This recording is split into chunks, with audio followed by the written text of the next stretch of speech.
Hey guys, welcome. We are just going to jump in and get stuck in with this tutorial. First things first, I've just quickly opened up a basic auto load that I've had to redo since I'm used to Cubase 10. There's nothing much going on here. There's some stuff in the split window up at the top. You can split them, normally.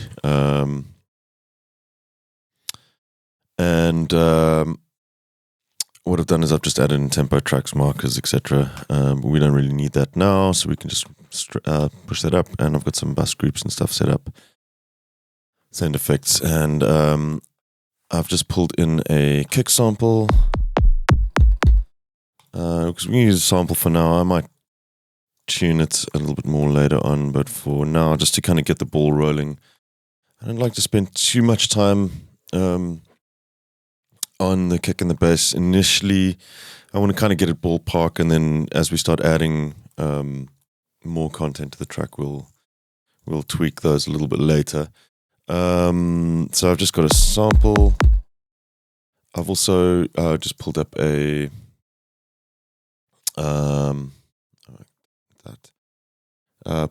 copy of Metric AB.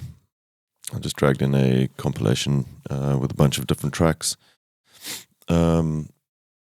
Initially, we're going to just take a listen to this.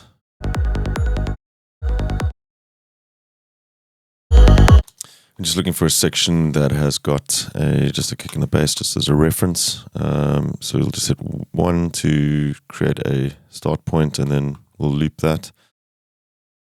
So we can just A/B and check out the reference as well, along with what we're doing. So let's just quickly put in a very basic kick pattern. Root is through C3.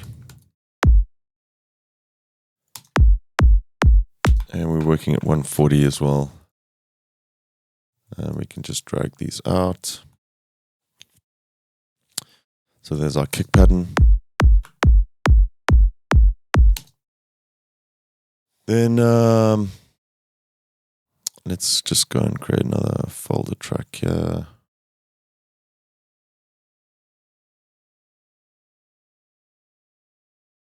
Call this one bass.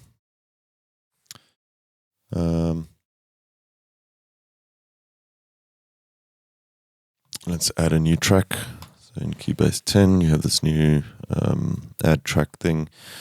Whereas before you'd right click, you can still do it the old way, add instrument tracks on, but this one's quite nice. You can just click add track at the top, and then you have a choice of all the different tracks you want to add. So we're looking for an instrument track. We're going to be using Serum for this one. Let's just grab Serum there. Cool. That'll load up Serum for us. And we're just going to put in a basic, let's move that into the folder, and I just want to colorize this. I always colorize my bases as red. So Control-Alt-C will bring up the new color window in Cubase. I actually want the whole track. There we go. So we've got our MIDI editor open at the bottom. I'm going to work in A flat. I'm going to shorten our notes slightly.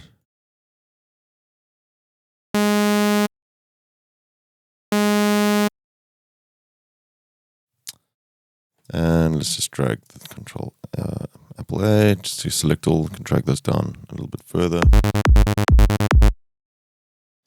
Cool. Let's loop that. Hitting P just to loop. That's the default in Cubase. Okay. I'm going to just quickly set up a mini chain on this one as well. So I normally use this for my side chaining.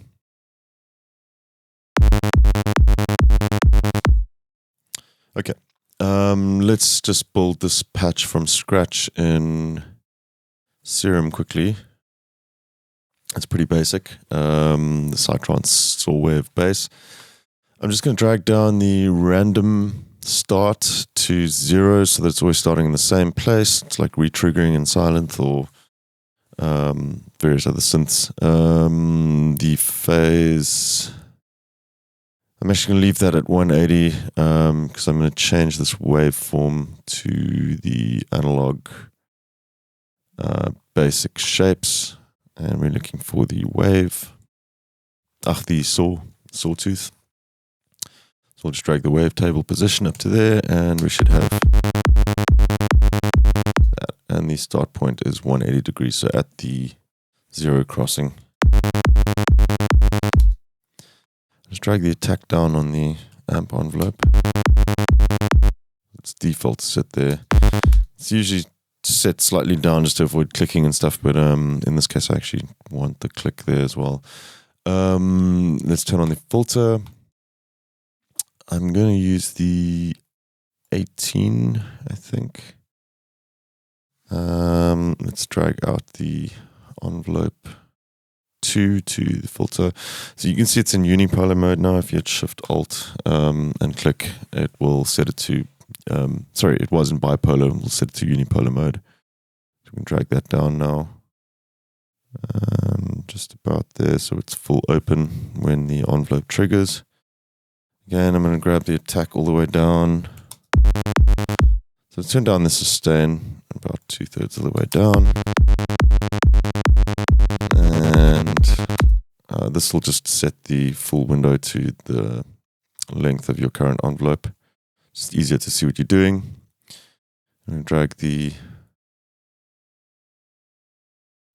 decay all the way down.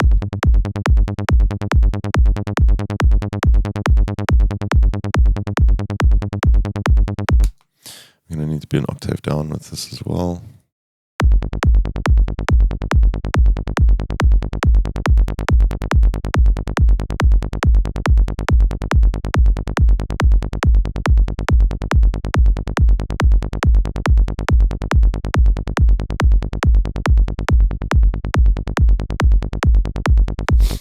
Somewhere around there.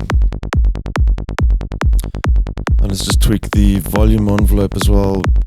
We want a little bit of release. And this is why I shorten the notes, because obviously you can hear when you put the release set to 0, there's some nasty clicking happening on the end of those notes. If we turn the release up, you get rid of that, but the problem is if you have these notes set to touching one another or the full length, what happens then is the release kicks in at the start of the next note, which I don't really want. You can get around that by turning to, we can use mono as well, but that still kind of creates some nasty little clicking sounds and stuff. So a better way to do that is to shorten the notes and then just add a bit of release in as well. I'm gonna turn down the sustain a bit just to kind of make this a little bit more snappy. Oh, okay.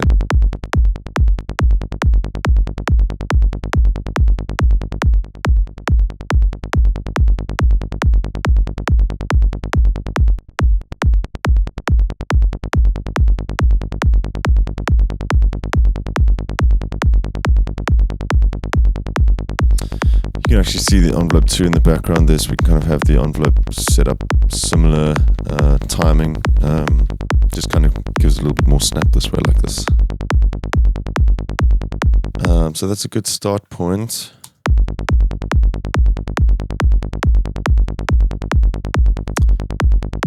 I'm not going to bother with the internal effects with this. We can start looking at some processing for this. I'm going to add a OTT, multiband compressor.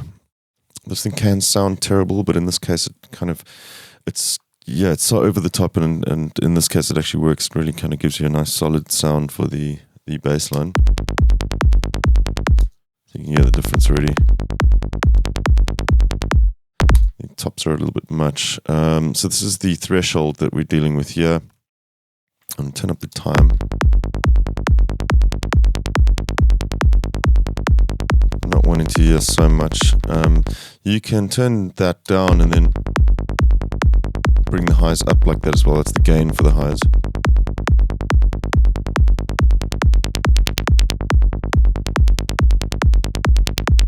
But I don't want to compress the highs as much.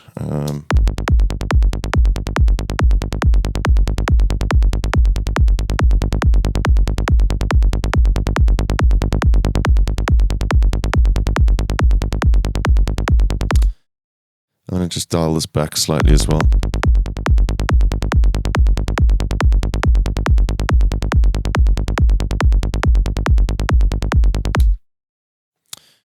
I'm going to put another compressor in here as well, the Lindell 7X. This is a 1176 style compressor. It's very simple, just input and output. You can enable the release, but I'm going to have a slow attack just to kind of pick up the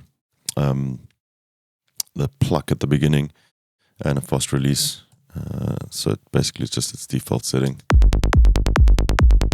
Just to kind of control it a little bit more. Let's take a look at EQ. I'm gonna cut off a substantial amount here. We'll do about 45. So our filter slope is going to be quite steep. Now the Psy Trance stuff, a lot of the bottom end comes from, well, it's perceived as bottom end, but a lot of it's actually quite high up in the frequency spectrum. So I'm going to get rid of quite a lot of the bottom stuff, all the low end stuff. I'm also just going to take a look at our kick quickly. Let's turn on the amp envelope.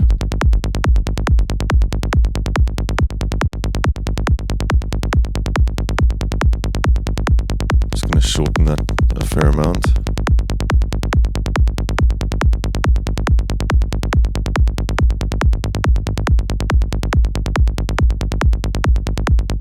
Leave that around there somewhere. Okay, at this stage I want to just bring up adapter again. And let's just check out what we're doing.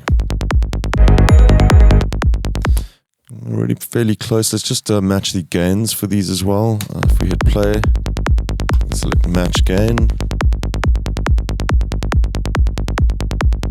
The problem with this, if you are listening to two different volumes, the higher volume is always going to sound better. So we want to kind of have them matched so we can objectively see what we're doing.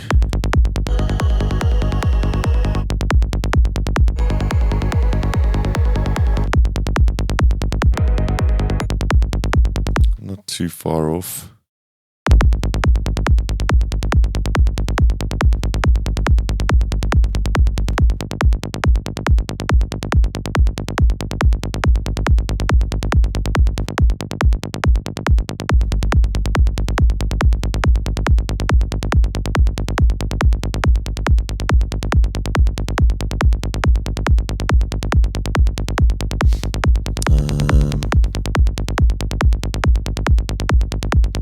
Stick a little bit of saturation in here as well. Let's try some options.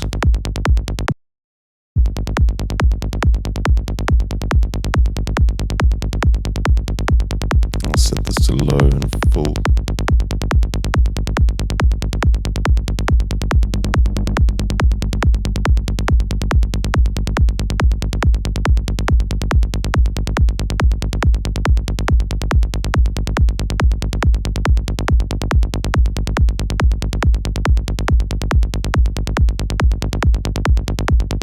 So this is actually two separate distortion units that you can mix between. I've set this one to full band and this one to the low band.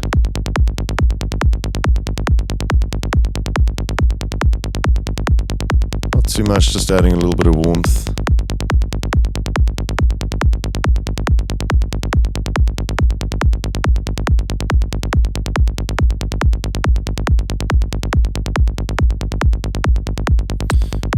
I'm going to just tweak this one a little bit as well.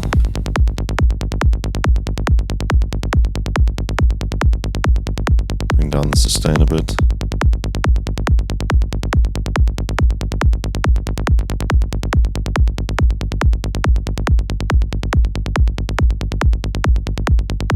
Check out what we're doing there.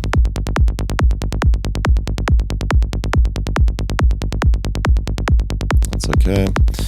We're probably going to need a little bit more EQ on this. Oops. Let's start down at the bottom. Add a little bit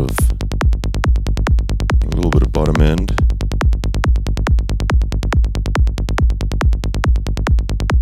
Just broad band bottom end. Let's actually keep that off for now. I might just try and bring out the second harmonics a little bit. So we're going to grab in A flat 1. So it's tuned. You can just type that in by double clicking on the frequency. If we turn up the Q, you can see it's bringing out that exact note that we're working in.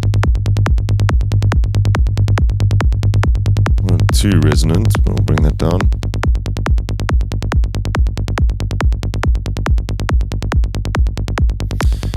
And there's a little bit of a frequency here somewhere. Let's just try and find that.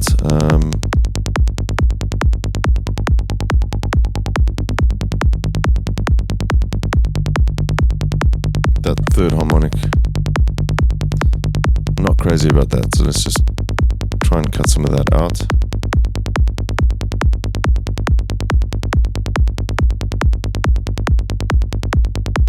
I'm guessing that's going to be a E flat 1. No. It would be E flat 2, I think. E flat 2. Yeah, it is around there.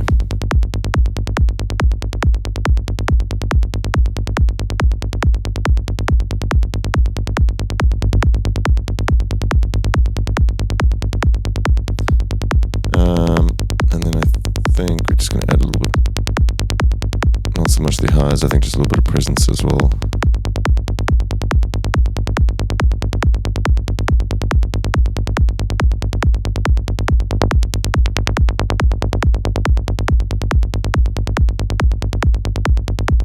Okay, cool. Let's just take a listen to this again in metric.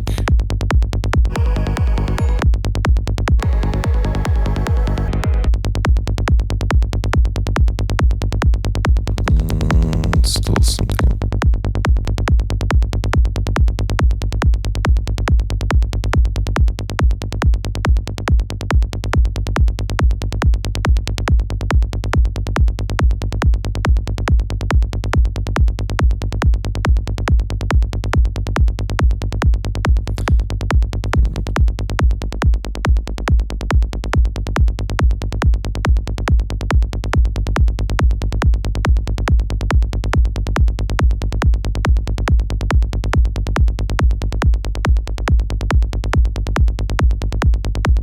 Getting there.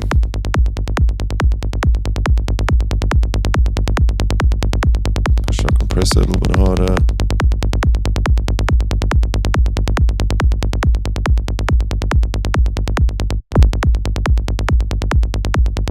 The kick as well. Just add a little bit of EQ to this. Seeing as that will affect as well what's happening with our bottom end.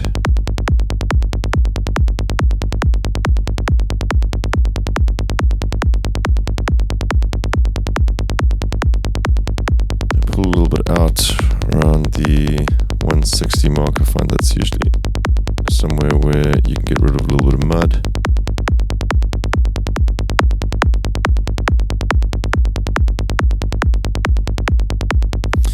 It's a little bit difficult EQing these on headphones. Might just tweak these a little bit on the speakers in a bit. Once we start adding more high content stuff as well, it's always kind of hard to EQ just a kick in a bass line like this without sort of a point of reference to other content in the track. So we'll try and get this just ballpark for now, and then take a look at, let's match this again.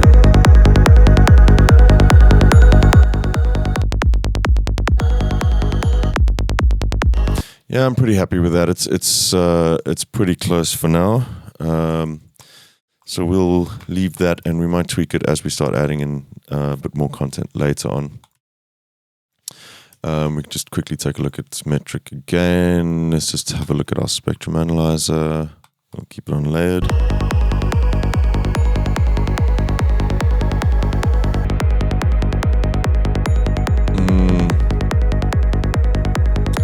Curves are pretty similar.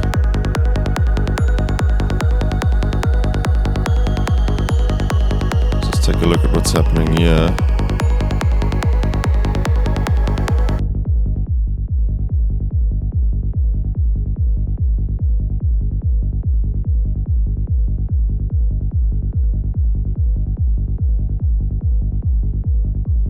around this mark.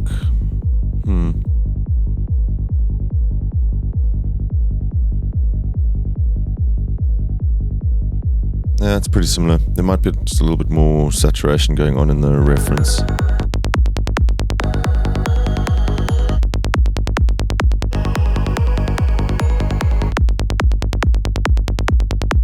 You could probably fix some of this with EQ.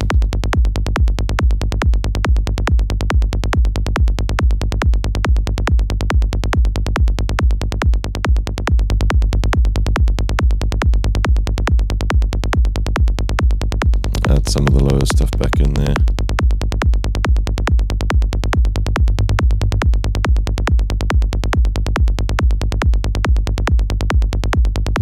Cool. I think we'll leave it there now until we've got some more content in the track, and then we can just tweak those a bit later. But I think it's pretty good as just a starting point. Let's try and add something to the bass as well. I like to add a second layer. So we can maybe try and do, well, yeah, let's just quickly try this now quickly. Whilst we are busy with the bass, we'll add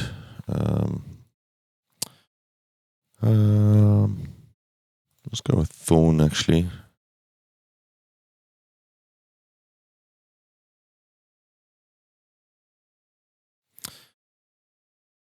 Thorn is quite heavy on sorry. Issue with that. There we go. There's Thorn.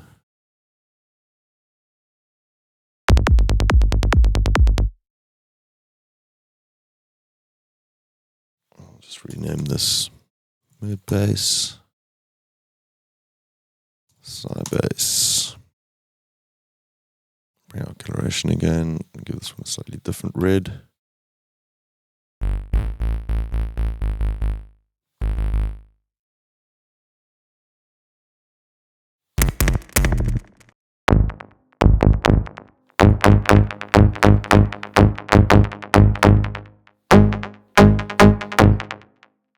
Looking for something like that. The volume of this one down. This one we're going to give a different pattern to.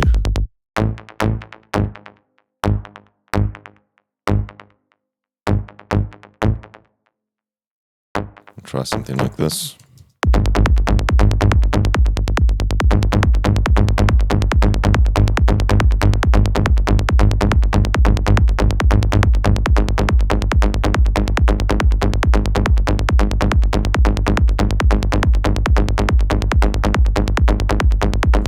Chain for this one as well.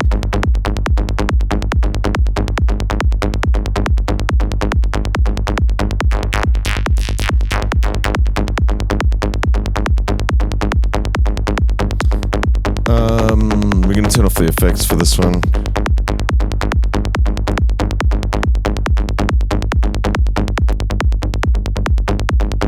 So we can leave the EQ on.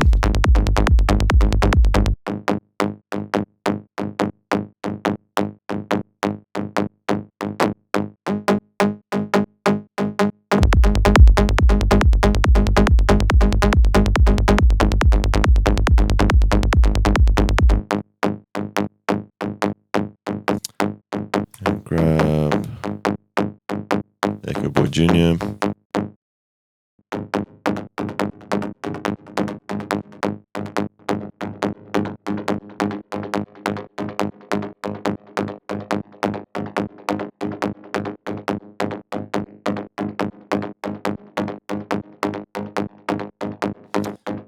I'm going to put a bit of reverb on this one as well, just going to give it some space. I'll use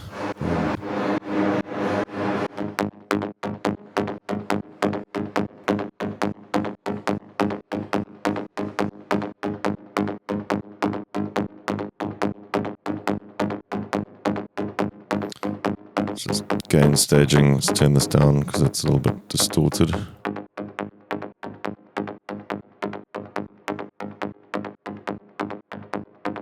Bring it down a bit further.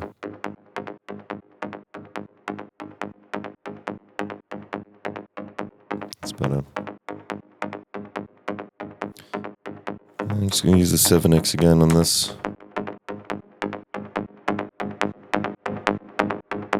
I'll compress it with the reverb actually. So you get a nice thick layer over the top of the bass. And I want to actually add a filter on this as well. So it's really just covering that mid stuff there and giving the Psy bass, which is essentially mono, just giving it a little bit of a stereo edge to it. Make it a little bit more interesting.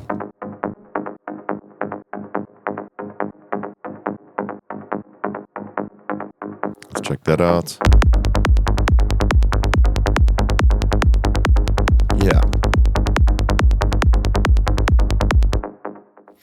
Cool. I'm going to stop it there for the bass. I think that's a pretty good starting point. What I'm going to do is bring in some samples next.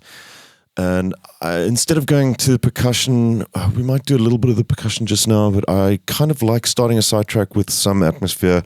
So we're going to look at putting down some sort of atmospheric pad layers first, as well as a bit of effects, just to kind of open up the stereo image for us so that we've got a kind of reference point just to kind of hear how everything's sounding. And then we'll move on to building some loops and getting some content so that we can start arranging the track a little bit further. But I'll catch you in the next video. Cheers. Thanks everybody for watching, commenting and indeed liking. We really do appreciate all the support we get here on our Sonic Academy YouTube channel. So if you found this video super useful, please, we'd love you to hit the subscribe button. We update the YouTube channel every week with new content. And if you want to watch some more relevant content, just click on the videos beside me.